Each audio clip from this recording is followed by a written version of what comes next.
Did you know we have the SOS signal because of Morse code? In the early 1900s, wireless telegraphy was implemented on ships, and the traffic on the seas was increasing. It soon became clear there needed to be an international distress signal to help with ship rescue. Morse was used widely already, so the SOS signal was chosen because it was easy to remember and understand within the code.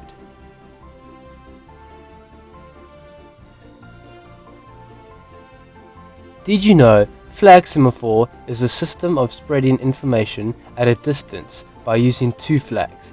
Information is told by the positions of the flags.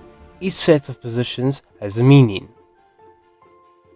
In symmetric cryptography, both the sender and receiver share the key. The sender uses the key in a certain way to hide the message.